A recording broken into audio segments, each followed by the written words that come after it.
큰 좋은 행복한 1차 전도 여행을 마치고 자기를 파송했던 수리아 안디옥 교회에 돌아왔을 때 거기에서 하나님께서 행하신 모든 일과 이방인들에게 믿음의 문을 여신 것을 보고하고 제자들과 함께 오래 있었는데 그 사이에 이런 사단이 일어났습니다. 좋은 행복한 귀한 사역을 마무리하고 교회가 든든히 서가더라, 믿는 자의 수가 더하더라, 영생을 주기로 작정한 자는 다 믿더라, 안디옥에 있는 50여만 명의 그런 이 시민들이 다 하나님의 말씀을 듣고자 하여 모였더라. 이렇게 진행된다면 얼마나 좋겠습니까? 이렇게 하나님의 사역을 왕성하게 잘 감당했는데 교회에 문제가 발생하고 있죠. 적지 않은 문제가 발생했습니다. 얼마나 큰 문제였느냐면 다툼과 변론이 일어났는데 그게 전혀 엉뚱한 것에서 문제가 발생한 것이 아니라 신앙생활 하면서 하나님의 말씀에다가 무언가를 좀 더 해야지 우리 기분이 좀 이렇게 업되고 신앙생활 하는 맛이 난다. 이런 것. 주일만 이렇게 주일 예배만 열심히 드리고 새벽기도 드리고 그리고 영상으로 이 성경 공부하고 그리고 뭐 겨울 시작되면 연탄 나르고 그리고 한 달에 한두 번씩 사랑의 도시락 싸서 독거노인 그리고 가난한 청소년들 도시락 챙겨주고 이렇게 하고 있는데 여기에다가 또 뭔가 좀 짜릿한 거 아주 좀 극적인 거 있어야 되지 않겠느냐. 이런 것은 어느 교회나 다 있는 요소입니다. 아시겠지만 가정들마다 또 어떤 공동체마다 이런 것들로 인하여서 뭘 더해야 되는지 뭘 빼야 되는지 이런 것들로 인해서 문제가 야기되곤 합니다. 그렇지만 교회에서의 문제가 이단 교회에서 이단성 그리고 세속화 그리고 말씀에 집중하지 못한 것 기도와 말씀을 붙들고 온 성도가 마음을 합하여 하나님께 기도하지 아니하는 것 이런 중요한 아주 본질적이고 원초적인 건데 이 문제에 대해서 생각이 다르다라고 하는 거죠. 생각이 다르다라고 하는 것입니다. 여기 교회 유대교 출신들 다시 말하면 어떤 사람들이 유대로부터 내려와서 유대에서부터 유대 지역에 살고 있었던 본토 출신 유대인들이 안디옥에 내려와서 형제들을 가르쳤다는 거죠. 이 형제들을 얼마나 열심입니까? 안디옥 예루살렘에서 스데반의 박해로 인하여서 교회가 흩어지게 되고 그래서 온 세상 가운데 이방인들 교회도 생겨나고 또 유대인들끼리 모이는 모임도 있고 유대인과 이방인들이 섞인 모임도 있고 이방인들만 있는 모임도 있고 하는 그런 여러 가지 다양성을 가진 교회들이 생겨났는데 그 속에 유대교 출신이었는데 그리스도인이 된 유대인 그리스도인들 유대교 출신 그리스도인들이 와가지고 형제들을 가르쳤다는 거죠. 이게 참 당연한 것이 아니겠습니까? 많은 부분이 이 유대교와 연결이 되어 있으니까 기독교가 유대교도 뿐만 아니라 이슬람교도 마찬가지고 이 구약적인 세계는 이 세 종교가 굉장히 밀접하니까 아주 오래도록 유대교에 오래 있었던 사람들에게 이 와서 하나님의 율법을 가르치고 말씀을 가르치고 전통을 가르친다라고 하는 것은 자연스러운 일이고 좋은 일입니다. 그렇지 않습니까? 이방인들이 하나님에 대해서 전혀 모르던 사람들이 교회에서 가르칠 수는 없죠. 그러니까 가르칠 수 있는 자가 가르치는 겁니다. 신앙생활을 좀 오래 한 전통이 있는 검증된 그런 사람들이 내려와서 형제들을 가르쳤는데 그 가르침의 내용이 너희가 모세의 법대로 할례를 받지 아니하면 능히 구원을 받지 못하리라. 구원하고는 완전히 이제 딴판. 우리가 배운 우리가 가르침 받은 구원관이 완전히 다른 겁니다. 완전히 다른 거죠. 예수를 믿어라, 그리하면 너와 내 집이 구원을 얻으리라. 예수를 믿어야 구원받는 건데, 이게 모세의 율법대로 하지 아니하면, 모세의 법대로 할례를 받지 아니하면, 모세의 법을, 율법을 강조하고 그 중에서도 할례를 강조하고, 이걸 할례를 받지 아니하면 능히 구원받지 못한다. 이 말이 사람들로 하여금 이 능히라고 하는 이 표현도 마찬가지입니다. 능히 구원받을 수 없다. 그냥 구원받지 못한다. 그러면 적대감을 딱 가질 텐데, 아니다 싶을 텐데, 능히 구원받을 수 없다라고 하는 말을 하니까 구원도 여러 가지 단계가 있나 보다. 그냥 이방인 상태에서, 예수 안 믿던 상태에서, 기독교가 아닌 상태에서 교회에 출석하기 시작하면 초보 신자이고, 그리고 3년이 경과하면 예의주시해야 되고, 5년 차부터는 제자 훈련을 받아야 되고, 10년이 되면 선교사로 파송하고, 20년 차가 되면 교회에 뭐가 되고, 이게 구원의 단계를 나누는 거죠. 능히 구원받지 못하리라. 우리 하나님 한 번도 구원을 단계별로, 수준별로 그렇게 나누지 않았는데, 믿음조차도 겨자씨앗 만한 믿음, 그 다음에 거대한 믿음, 이렇게 나누어 가지고 믿음별로 사람들을 차별 대우하지 않았는데, 이렇게 전통을 지켜야 된다라고 하는 유대교 출신 기독교인이 있었고, 또 한쪽에서는 철저하게 이방인들 중에서 이방인으로 있다가 기독교가 그리스도인이 된 사람들은 그것은 분리해야 된다, 독립해야 된다, 율법에서는 자유로워야 된다 하면서 율법을 반대했던 것이죠. 교회가 다른 것 때문에 싸운 게 아니라는 겁니다. 다른 것 때문에 싸운 것이 아니라 한 종교, 하나님 믿는 그 신앙의 방법에 대해서, 방법을 가지고 구원론과 직결되어서 다툼이 비화되고 확대되고, 그래서 문제가 발생한 거죠. 바울과 및 바나바와 그들 사이에 적지 아니한 다툼과 변론이 일어났다. 교회는 처음부터 이게 다툼과 분쟁의 소지를 가지고 있었던 것입니다. 그래서 교회는 그때마다 공의회, 오늘 15장 제목에 예루살렘 회의라고 그렇게 기록되어 있는데, 회의를 통해서 이 문제들을 해결하려고 했죠. 교회는 중요한 결정들마다 모여서 회의를 했습니다. 문제가 발생하면 다 같이 모여가지고 여러 시간, 오랜 시간토록 변론이 일어나서 이 문제를 가지고 여러 가지 의논들을 하게 되는데, 아주 굵직굵직한 회의들이 우리 교회 역사에, 세속의 역사에서도 기록되어 있습니다. 중요한 결정을 교회에서 한 것이죠.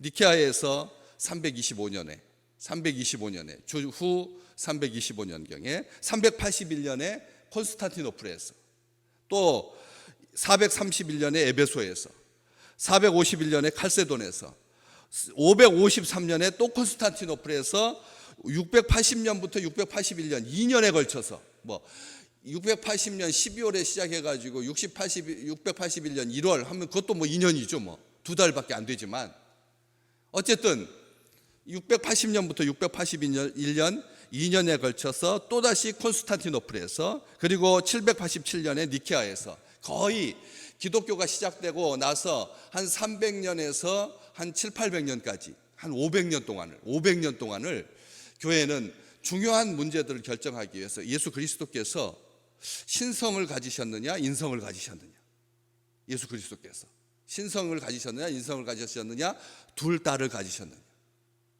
이런 문제를 가지고 교회에서 처음부터 정리하고 넘어갔어야 할 그런 문제들. 왜냐하면 그런 것들 때문에 이단이 생기거든.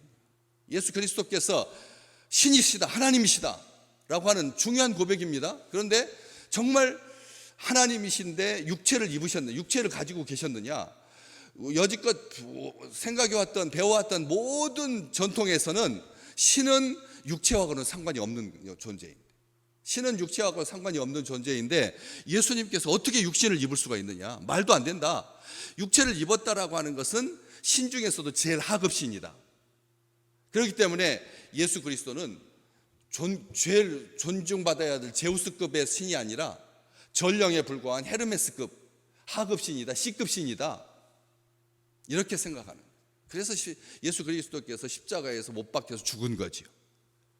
그러다 보니까, 그렇다면은 육체를 입은 자가 어떻게 부활할 수 있느냐? 그건 인간하고는 조금 다르게, 인간하고는 다른다는 게, 인간은 죽는 것으로 결론이 나지만 이 하급 신이니까 그래서 다시 부활한 거다. 이런 정도. 여러 가지 스승 중에 스승과 주, 이런 식으로 예수 그리스도를 생각하려고 했던 모든 교회에서의 생각들, 우리도 마찬가지입니다. 지금은 그런 게 싹 다 정리돼서 아주 올곧게 우리 하나님, 삼위일체 되신 하나님, 그리고 우리를 구원하시고 하나님께서 지금 살아계시고 하나님께서 우리를 들으시고 하나님께서 우리와 함께 계시고 하나님께서 우리에게 응답하시고 하나님께서 우리를 위하여서 다시 오시고 하나님께서 하나님 나라를 완성하셔서 온 땅 가운데 새하늘과 새 땅 가운데 거하게 될 축복의 백성들이다. 다 믿죠. 똑같이 다 믿습니다. 그러나 그 속에서도 동방 종교는 어떻고, 러시아 종교는 어떻고, 그리스 종교회는 어떻고, 가톨릭은 어떻고, 기독교는 어떻고, 개혁교회에서도 성결교회는 어떻게 생각하고, 감리교회에서는 어떻게 생각하고, 다 조금씩 미묘하게 다 다르거든요.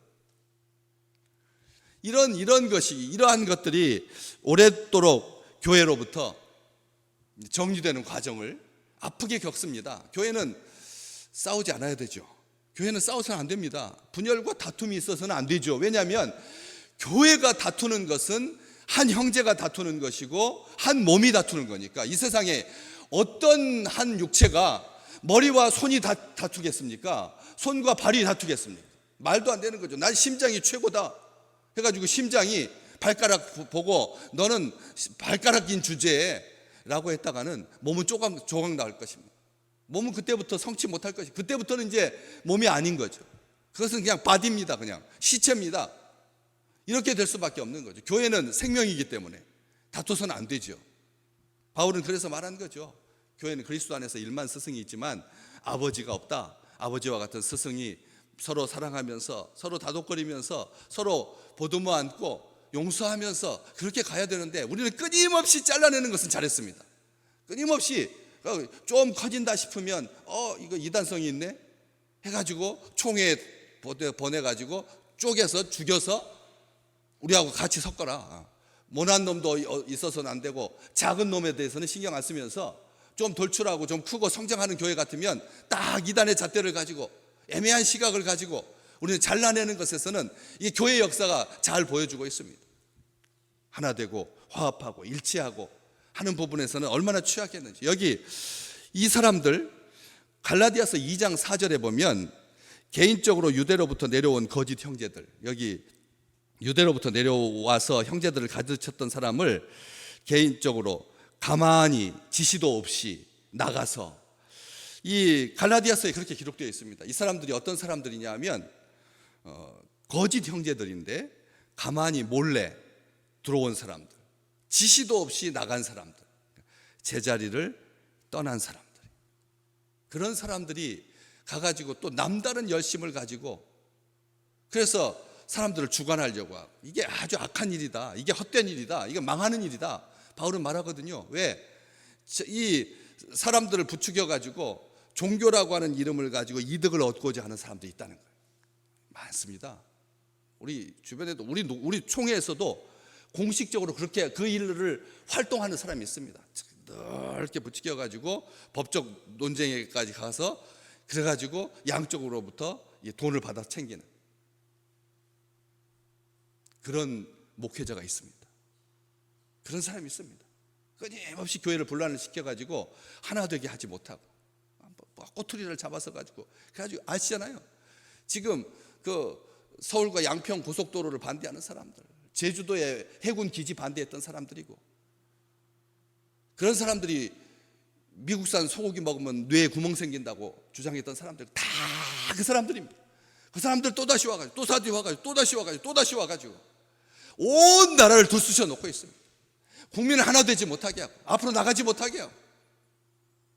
정말 이 대한민국이 앞으로 나가려고 하면 정말 하나 되어서, 진정 하나 되어서 그렇게 분열과 다툼이 없이 일치된 마음으로 나가야 되는데, 하루도 잠잠할 날이 없는, 딱 그런 사람들입니다. 이 사람들, 어떤 사람들이 적지 아니한 다툼과 변론, 이것은 아무것도, 그럴 수도 있죠. 뭐 저도 우리 식구들한테 말합니다. 우리 당회원들한테도 말합니다. 당회 안에서 이야기하다가는 언성이 좀 높아질 수도 있다. 그렇지만 멱살을 잡는 일까지는 나가서는 안 된다. 멱살을 잡는 순간 그때부터는 이제 다시는 돌이킬 수 없는 폭력이 되는 겁니다. 목소리는 좀 높을 수 있습니다. 그러나 담장을 넘어가서는 안 되죠. 다 알고, 교인들이 다 알고 있어요. 앞에 바깥에다가 당회 중이라고 써놨어도 속에서 뭐 하는지 다 관심이 거의 지나가면서 그냥 쓱 지나가는 게 아니에요. 다 들려요. 다 알아요. 그렇기 때문에 다투서는 안 되는 거죠. 멱살 잡아서는 안 되는 겁니다. 좀 다른 의견에 대해서 경청하고 들어야 하지. 싸워서는 안 되는 겁니다. 이것은 원칙입니다. 부부가 싸울 수 있죠. 말다툼 할 수 있습니다. 그러나 그 순간부터 아이들의 심장을 오그라들기 시작하고 그때부터는 일탈을 꿈꿉니다. 일탈을 꿈꿉니다. 정말입니다. 저도 그랬습니다. 어머니 아버지의 언성이 조금만 높아지면 집에 있기 싫었습니다. 그렇기 때문에 이 적지 아니한 다툼, 이게 적지 않은 다툼이 아니죠. 우리 10절 볼까요? 10절 15장 10절 말씀 같이 읽겠습니다. 그런데 지금 너희가 어찌하여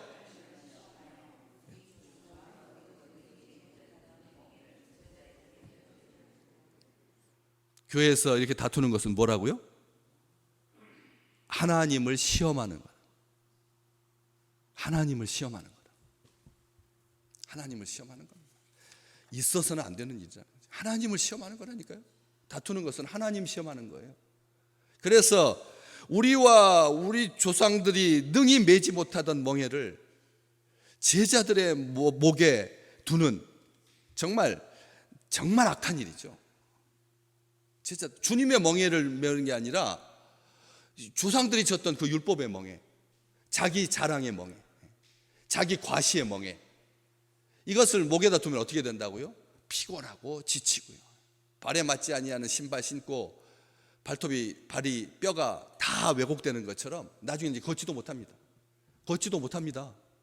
아무것도 아니, 처음에는 좀 안 맞네, 좀 어긋나나 싶어서 참고 그렇게 계속 신다 보면 신발에다가 발이 맞아지면서 이게 굽어져 가지고 나중에 제대로 걷지 못하게 된다니까. 나중에 못 걷습니다. 그런 환자들이 얼마나 많은데요.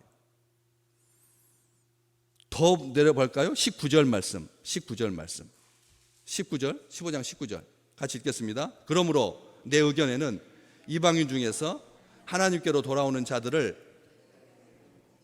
괴롭게 하지 마라. 이방인 중에서 예수 믿겠다고 신앙생활 시작 같이 했는데 이방인들 괴롭게 하지 마라. 이방인들 괴롭게 하지 마라. 또 24절 더 내려가 보겠습니다. 24절. 들은즉 우리 가운데서 어떤 사람들이 우리의 지시도 없이 나가서 말로 너희를 괴롭게 하고 마음을 혼란하게 한다 하기로. 아멘. 정말 마음 혼란하게 해서는 안 됩니다. 마음 괴롭게 하는 것, 마음 혼란하게. 지금 우리가 괴로워서 인생 사는 것이, 주님 바깥에 주님 없이 사는 인생들이 얼마나 괴로워서 고달파서 신앙생활 하겠다고 교회 왔는데 웬 문턱이 이렇게 칠중 문턱인가? 도대체 제가 교회들마다 성결교회 문턱, 장로교회 문턱, 감리교회 문턱, 침례교회 문턱, 문턱도 얼마나 많고, 신앙 고백도 다 다르고, 찬송가도 다 다르고, 교회마다 쓰는 성경책도 다르고. 괴롭게 하지 마라. 그랬을 때 이 문제에 대해서 바울과 바나바와 및 그 중에 몇 사람을 예루살렘에 있는 사도와 장로들에게 보내기로 작정하고, 이게 이 15장 1절부터 쭉 시작돼 가지고 35절까지가 예루살렘 회의입니다. 정말 아니 13장 비시디아 안디옥에서의 이 놀라운 하나님의 역사, 한 장이 선교로 가득 채워야죠. 그렇잖아요. 13, 14, 15, 16 끝까지 다 선교, 열정, 하나님의 나라, 폭풍 성장, 교회 성장, 폭발, 하나님의 흥왕함, 이것으로 가득 차야 된다. 발목을 딱 잡는 게 있어요. 이 문제에 대해서 해결하지 않고는 한 발자국도 나갈 수 없도록 사탄이 기회만 있으면 못 나가게 하는 거죠. 기회만 있으면 무너지게 하고, 기회만 있으면 다투게 하고. 그럴 때 교회는 어떻게 대처했다고요? 다 같이 모여서 회의하고, 그리고 사람을 예루살렘 교회에 파송해가지고 이 문제에 대해서 다루도록, 회의하도록, 그렇게 해서 이 15장은 이방 선교의 새 장을 여는 대전환점이 됩니다. 혁명적 사건이 됩니다. 분기점이 됩니다. 새 지평이 됩니다. 중요한 결정을 내리죠. 왜? 신앙 안에서 다양성을 인정하고. 어떻게 결론이 났습니까? 20절 말씀에 다만 우상의 더러운 것, 음행, 목매어 죽인 것, 피를 멀리하라. 딱 네 가지만 결정합니다. 딱 네 가지만. 이게 율법의 내용이 아닙니다. 하나님을 믿고 신앙생활 하려고 하면 이 네 가지가 우리를 어렵게 하고 힘들게 하고, 이것 때문에 다투게 되고, 여기서 이단이 나오니까 우상의 더러운 것, 음행, 목매어 죽인 것, 피를 멀리하라. 이걸 뭐 지켜라 이렇게 하지도 않고 멀리하라. 상관없는 자가 되라. 이렇게 결정을 내렸다라고 하는 거죠. 다양성을 인정하고 문화와 가치와 전통의 벽을 넘어서 예수 믿으면 구원받는다. 예수의 은혜로 구원받는다. 11절 말씀 볼까요? 11절 말씀. 그러나 우리는 그들이 우리와 동일하게 주 예수의 은혜로 구원받는 줄을 믿노라. 베드로가 한 말입니다. 베드로 사도가 이 회의에서 이 보고를 받은 다음에, 요것은 우리는 그들이 우리와 동일하게 주 예수의 은혜로 구원받는 줄 믿노라. 베드로가 아주 센 말로 예수 믿어야만 구원받는다, 이것이 원칙이다, 이게 철칙이다, 이게 법이다, 이렇게 말하지 아니하고 나는 그런 것을 믿는다, 이렇게 말을 하고 있는 것입니다. 복음은 그때부터 가속도가 붙기 시작합니다.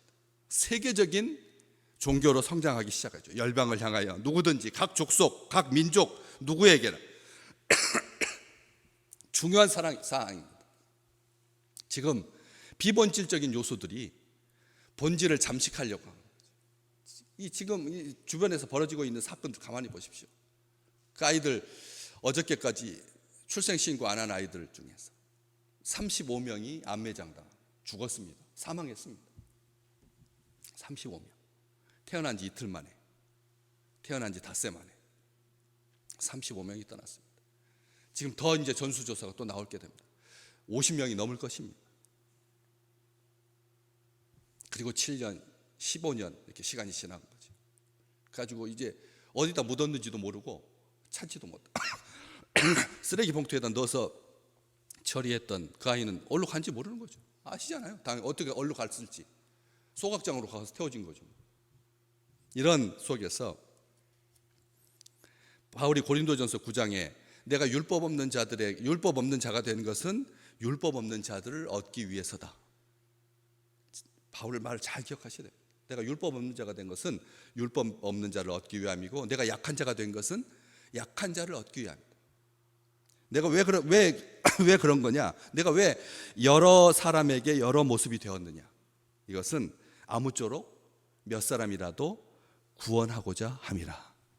고린도전서 9장 21절과 22절 말씀입니다. 이해의 지평을 하나님을 향한 온전한 믿음의 고백 딱 하나면 됩니다. 누구든지 주 예수를 믿는 자는 집이 네가 구원을 받으리라. 예수 믿으면 구원받는다. 이 원칙에다가 뭘 더하거나 빼지 말라는 거예요.